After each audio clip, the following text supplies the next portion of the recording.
মামলা করার ক্ষেত্রে কোনো বাধা না থাকায় অন্যকে হয়রানি করার জন্য মামলা হচ্ছে। পুলিশ ও আদালতের মাধ্যমে সেগুলো যাচাই বাছাই করে ব্যবস্থা নেওয়া হচ্ছে বলে জানিয়েছেন আইন উপদেষ্টা ডক্টর আসিফ নজরুল।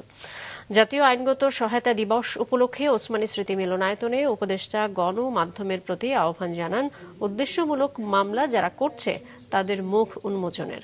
জানান, গত বুধবার শিশু আসিয়া হত্যার মামলাটি আদালতে উঠেছে। শিগগিরই আলোচিত এ মামলার রায় হবে বলে আশাবাদ জানান তিনি। উপদেষ্টা জানান, এখন থেকে পারিবারিক ও ছোট মামলাগুলো অবশ্যই জাতীয় আইনগত সহায়তা কেন্দ্রে আগে যেতে হবে। সেখানে নিষ্পত্তি না হলে পরে আদালতে যাবে। এভাবে আগামী 6 মাসে 1 লাখ ও বছরে 2 লাখ মামলা নিষ্পত্তি করা হবে। বাংলাদেশের আইনে কোথাও তো মামলা করার ক্ষেত্রে আপনার কোনো বাধা দেওয়া নাই, যে যার মতো মামলা করছে। এবং এখানে অনেক হয়রানিমূলক মামলা হচ্ছে, বিদ্বেষমূলক মামলা হচ্ছে, অন্যের জায়গা জমি দখল ব্যবসা দখল করার জন্য মামলা হচ্ছে।